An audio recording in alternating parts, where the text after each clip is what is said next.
Thanks for staying with us. Join us on the show is the Permanent Secretary Office of Drainage and Water Resources Engineer Nuruddin Olalekan Shodende. He will be speaking on the level of preparedness by Lagos State Government to combat this year's flood. You can join the conversation at 081-270-53687, 091-390-76948. You can also tweet to us at TVC Connect. Please hashtag YourViewTVC so we can read your tweets. So we have this conversation with you every year or twice a year or so because Lagos obviously gets flooded in certain areas when this season comes around. It's not the first time you prepared for it, and we'd like to know how you've prepared so far to contain the level of flooding that has actually already started. You know, we've been having some heavy rains in the last few months, and according to reports, we should be expecting more heavy rains coming into July. So how prepared are you? In which areas were you having problems with last year and you fixed this year? Thank you very much. Well, year in, year out, we know the rainfall event is a natural occurring situation. We can't help it, it has to come.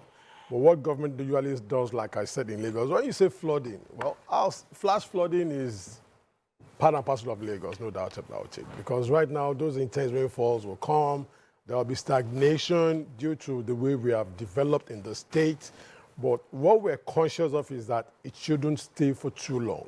It will leave within a time frame. Because the conveyor system cannot be made big enough to contain within that short time everything we're throwing out. But if it is free, it will eventually flow out. So government is consciously ensuring that that conveyor system is free. That is, I mean, whatever infrastructure we have in place, we make sure we maintain them to make them as free as possible, while we're adding more to the requirements to make the Lagos State flood-free, in quotes. But more sustainably, what we have added this year is that, you know, before now, we seem to be winking in the dark. What do I mean by this? Government is working, but people are not collaborating. Yeah. So what we've now added is that we now add, you know, a community engagement. If we're going into any community, we'll sit down with them. We're here, you can see the machine. Come to clear this canal. Let's have an agreement, service level agreement. When I clean this canal, for the next 3 years, I'm not coming back. Don't dump into this canal. If you dump into it, you have cost the havoc yourself. So shout to heaven, we will not come back. Because we can't keep doing the same thing. I mean, System 6 in Mushin, Diababa area, we clean this channel every year. It's like a dump site. We'll cut away like 50 trucks every day. Whoa. Yes. 50 trucks. Almost every day. They're there. And it's so funny that when you leave at the end of the year, come next year, it is the same thing. So we are now doing, okay, fine, CDA, CDC, everybody sit down with us. We are doing this work. If you dump and if you don't monitor this canal activity, we will not come up for the next 3 years. So we're hoping that will help them collaborate with us more to police the community and make sure it's sustainable. A little suggestion to that. So I like the fact that you sit with the communities and have disagreements.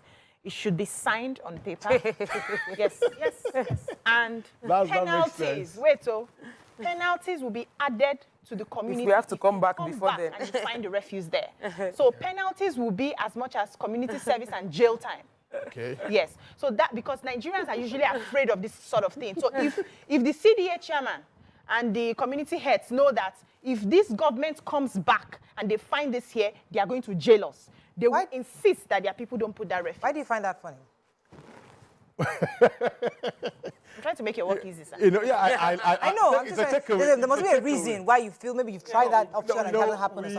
We seem to have their buy-in, because apart from monitoring the work we're doing, they have a duty to even clean the drain in front of their houses. So I mean, some communities actually are doing this. Right. They will bring out their tertiary drain.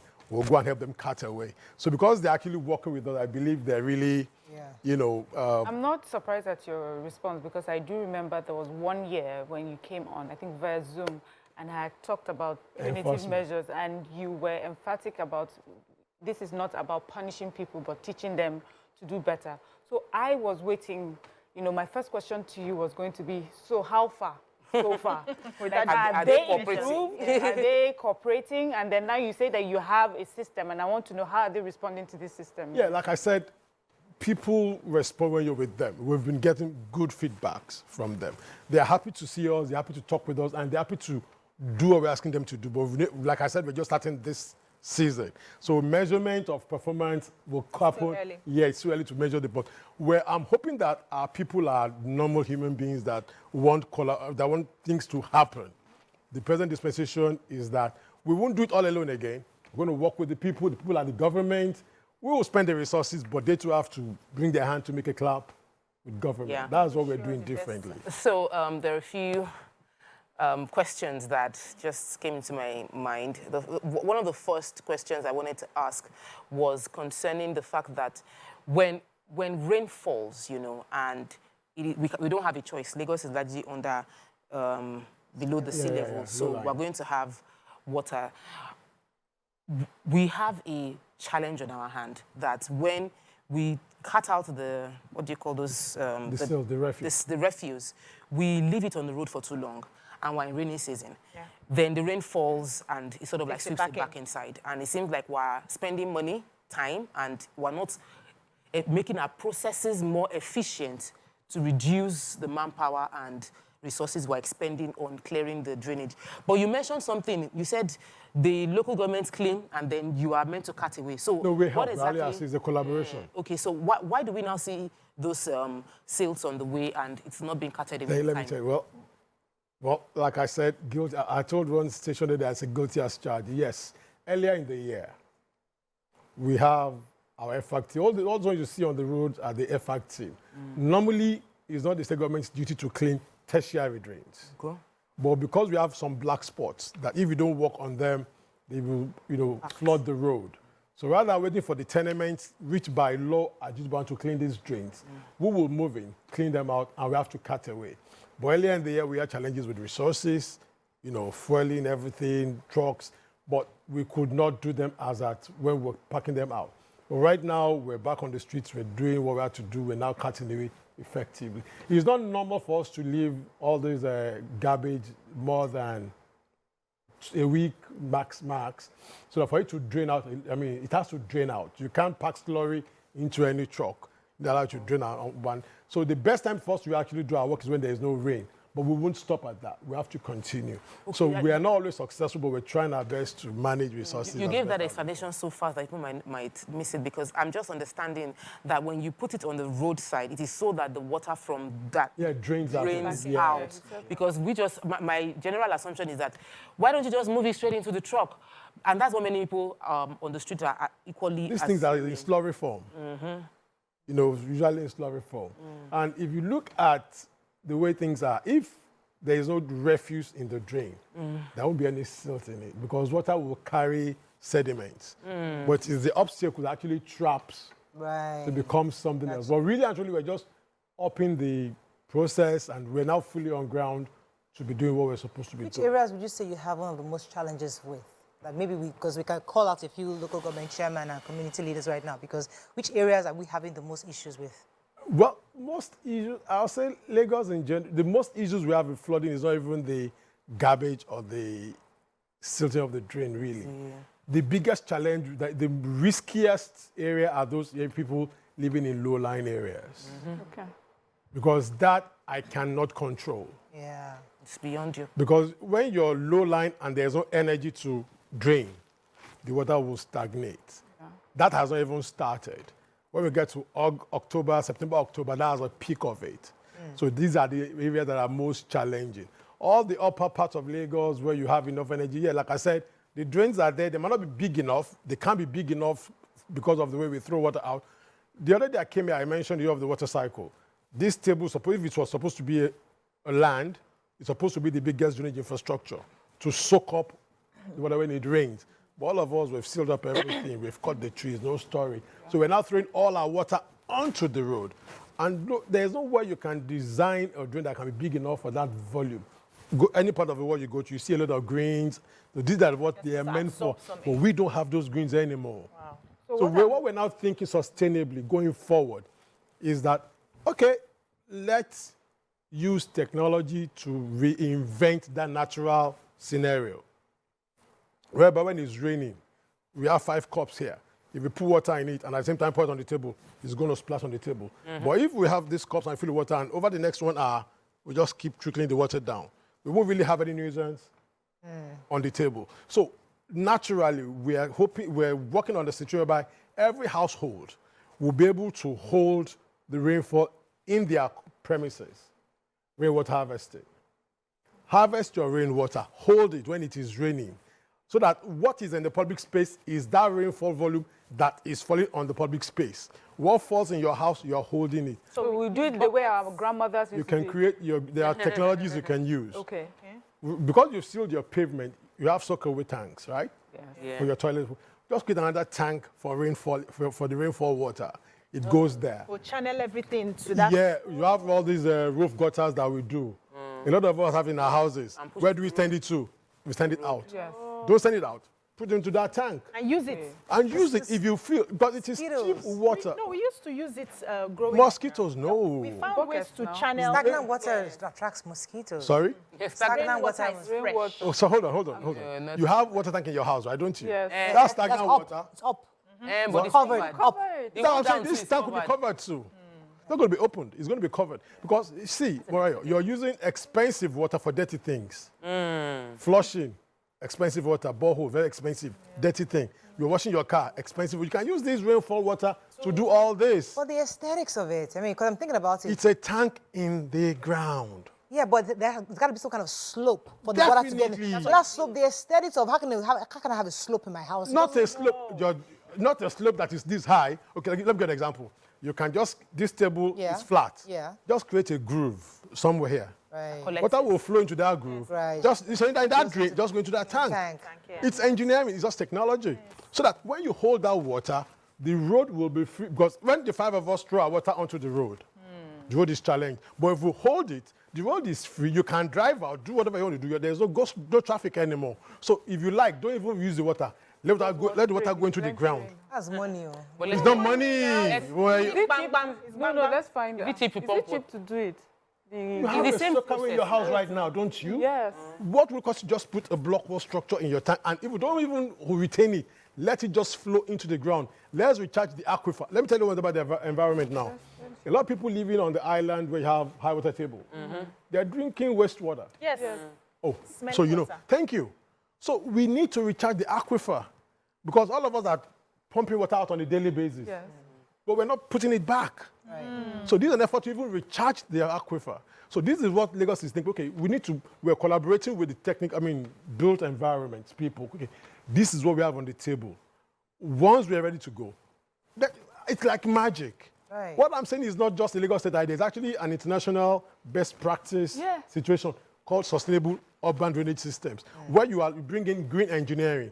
All those trees that you have cut, bring potted plants into your house. Still discussing with engineer Shudende on the plans for Lagos. Yes. Miriam had a question. Go Yes, ahead. for me, it's back to the floods. I know that usually when the floods get really bad, I think that's much later in the year. October. Yes, we have people who are stranded, and we go back and forth with you about, why were they not evacuated on time? So what is the plan for this year?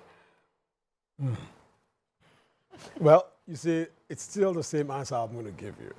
What we can do is to give flood alert, early warning. We have the prediction from NIMET that has said this is likely to happen. But Lagos, as at the moment, we have some flood forecasting sites. We have weather stations, we have river gauges. The major areas that have this propensity are coastal areas, along the lagoon, along the rivers. These are floodplains that ought not be occupied, inhabited. If you inhabit these floodplains, you will need to provide for the water that you're meeting there. But for it doesn't happen. So what we tell people is, okay, when we are at that point where we're seeing that we're getting to the flood level, make alternative arrangement. Government hasn't got any facility to accommodate all people in the floodplain. The entire Lekki axis is a floodplain. The entire is at risk. The entire coast of the lagoon is at risk. The River Ogun axis is at risk. So there is no installation anywhere that we can relocate to. But people need to make alternate arrangements within that October, the November period, when at the peak, that's when we are expecting that there will be a peak. It might happen, it might not happen, because these are projections. But we're monitoring it, we're looking at what's about. We advise people to have a plan B, because already we are where we're not supposed to be. While we're looking at more sustainable solutions in tune with the climate change, but for now, going forward, let's make sure that we have arrangements to relocate if we have to. Wow. So is there any form of prevention in your plan? For instance, I know that there are still flood-prone areas that sorry, I have to hold you for a second. I wasn't holding for a while. I'll come back to you. Shola, thanks for calling from Ikorodu. Yeah, good morning, Ryan. Morning. Good morning. What related to please, I just want to make a suggestion to your guest in the studio this morning. You know, because this issue of refuse in this part of the country is so annoying. You see, I want to suggest this, that if your guests, they can form a team, a monitoring team that will go around, most especially during the rainy season.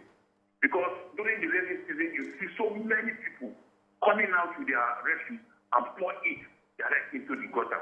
In fact, sometimes I need to fight with some people in my neighborhood when I see such a thing. I will bring out my phone and threaten them as if I'm going to record or snap them. You see them going on there and I'm thinking, please, if you can form a monitoring team, maybe from the local government level. So during the rainy season, they go out monitoring in the environment and all the locality. I think by so doing, it will create some fear to Nigerian man. Thank you, Shola. Monitoring is never easy. That's man hours. That's you also. It's not easy. monitor ourselves. You need to take responsibility. Yes. So I was asking if there's any plan to prevent people from moving. I know that some real estate developers and family landowners are still selling properties in flood-prone areas. So are you working with, maybe the agency in charge to map out some areas and say nobody should have any access to this place to avoid, spending all of your resources every year trying to advise people to move away and come back, just save some people the problem? Lagos, unfortunately, is a magnet. People come to Lagos, between the blink of your eyelids, God knows how many people will have entered Lagos. As we're talking. You tell this person today, and the new person comes tomorrow, and you're like, So you see, there is a lot of demand for cheap land, and these cheap lands are the wetlands. If only we can tighten the land administration in the state, whereby Omoniles don't just sell land, because in Lagos there are some areas even in Lagos that people are living that we don't even know exist, because people have built low-income houses, and these are people that have struggled to build it. So it actually has to do with land administration. And we're actually talking about it, that how can we collaborate better with the Ministry of Physical and Urban Development, the Lands Bureau, the Surveyor General, that, okay, you want to build, but at least give room, let us advise you on how to live sustainably.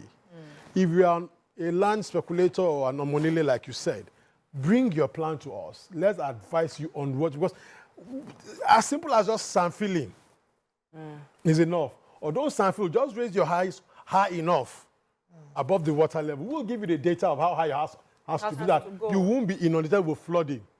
So at least when your house is high enough, when we come in to do the public infrastructure, it will affect your property. In some areas of the state today, for me to do my drain, their houses are low and my drains are like this.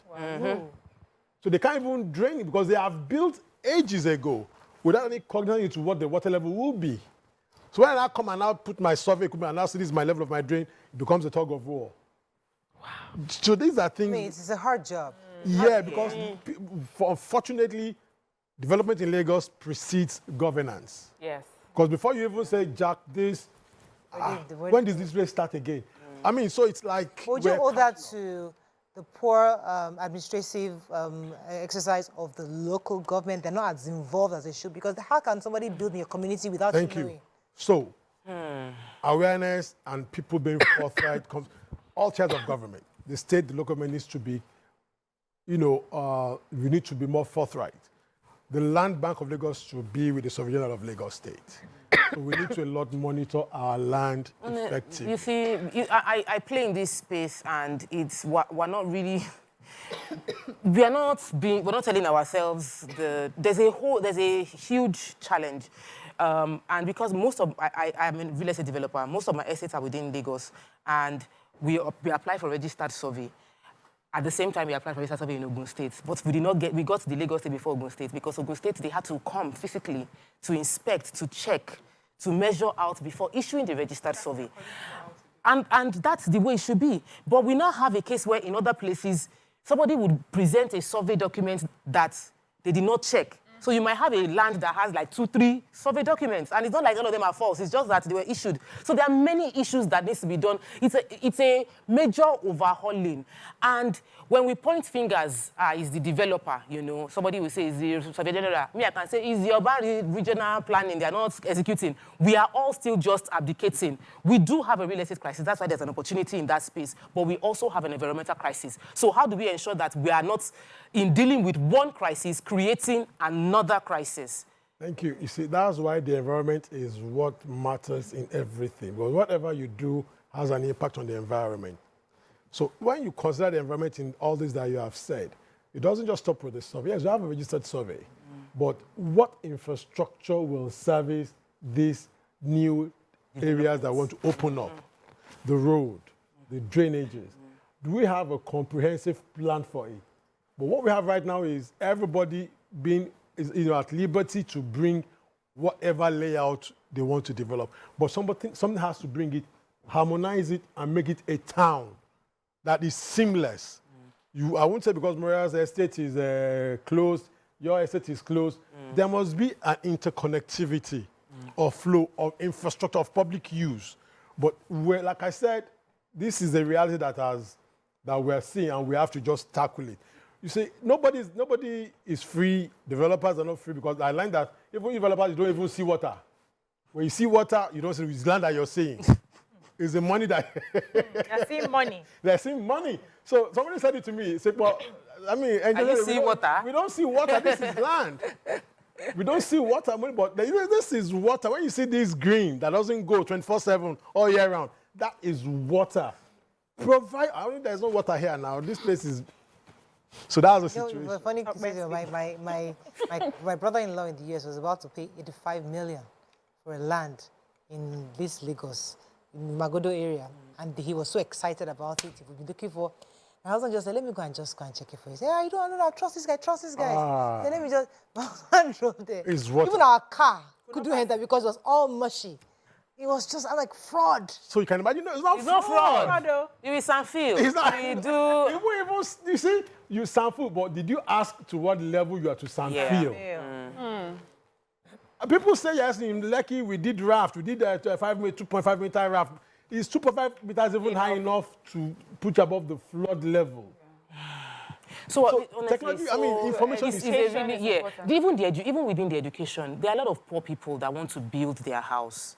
And so when we're making policies, I had to open the conversation I had with someone with urban regional planning for layout registration, and it was a list of 17 things that I needed to submit before we can get the layout approved. I can do that because I'm educated, but we are talking about people that person that is a bricklayer that had just bought one land behind where he wants to be doing his organizer. So he just built one building. Then the next thing, he will now build one more extra room. And that's how many people built their houses. So how are we solving the bigger... That is a sustainable process. It's not a survival process. Thank you. Now survival becomes a challenge. You have done this thing. You have built, okay, maybe you are the first person in the area. You have built, you push the water to your neighbor. All of you built. The last man where you have now put all the water now comes. Now, because of his experience, you are seeing what the neighbor looks like. He now feels higher than all of you. And now flows the water, but you now say he's the one blocking the canal.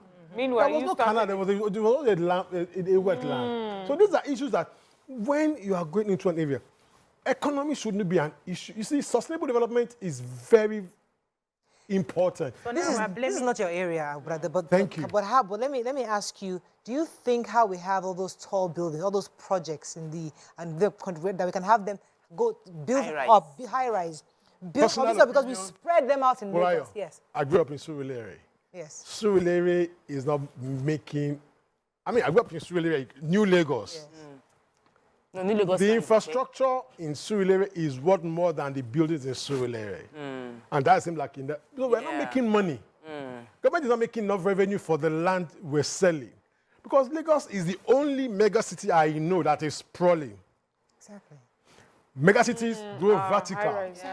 So, I mean, so you need, if I have 60 houses on the street, it can be in one building. I don't have to spend that money to construct that long growth to service those 30. What are we doing to collapse, bring That's people why I to come said, together? like, it's not my area, but personal opinion. If I have the mantle to say, do this in Lagos, I will not allocate one single land again. Stop. I will start urban renewal in Lagos. Yeah, well, Let's start going vertical. Exactly. You don't have to need own land space. You need your own Lagos. houses. Yes, houses. you live Lagos. That's the space of the I can be government. on your head. Everybody just stack it up. Yeah, stack it up. That's the space of the And government. that's what The there's government a will do policy that. backing it, so you can have survey for the square meter even on the floors. I mean, They're already doing you that can- now. You will get your even- CFO, but you know All that you're these having land. bricklayers are That's the having to space. become homeowners. You don't need to be a landlord to survive. Exactly. We need to When change we that were small boys mentality. in Surulere, our stay on the fathers were paying rent to LEDB regularly. But let's make sure that they are not falling apart on people's heads. That's all. No, it will not fall. I mean, we've had 2 cases already. yeah, in highbrow area. High rise And the houses and how they fell. keep falling, You see, falling down. we The will. government should just construct these houses. That's their job in the first No. place. You know, Affordable housing. one of the reasons why I have we have agree with moved you away from is flooding. because Government. many people die, the houses that the kids have gone abroad. Nobody's living there. Their houses are empty. Yes. Empty. My brother, my younger brother now is once he marries, the house is there. So the truth that we're all just everybody's going abroad, living abroad. Nobody's staying in the houses. Government needs to take over this house and raise it up. A lot of abandoned houses are I'm just saying in we Lagos. should leave that mentality of Take somebody's over another property. person's property. Government will take over. They cannot take over People's another person's properties property. that are just. Oh, Like they'll buy it Just off them. saying that, Back yeah, of to course, our buy it flooding. off. We have to run. We don't have Yes. to. Time has before gone. you even take over my Don't put industry, before they ideas start into putting government. But you used to start thinking of rates going up too. Yeah, we have to. This even Yes. this is yeah, we are praying, we are working hard. Because no, but a lot of developers are not even thinking of building. They just say, we have speculators, just buy land, just. So they just, not really. you know, Nigerian We're buying, investors yes, we're buying land. are quick wins. Invest out immediately. Yeah. No long-term investment. No. For us to have it sustainable, we must have access to long-term funding. Whereby I can build a house, rent it out, make money on a monthly basis, Yeah. and be able to pay back in trickles Yeah. into that account, long-term funding. On that But with note- the present banking situation, Don't try On that it. note, we have to wrap up. Thank you very much, sir. Thank I hope we've discussed the rain, shall we? And we did. This rain is really. no, because rain will be managed when we physically developed properly. Yes. So it's the rain is still coming, Abi. Oh, it's definitely it's God's work. It's really going. Shuttle on. That's all we can take on today's show. We'll see you tomorrow. Bye for now.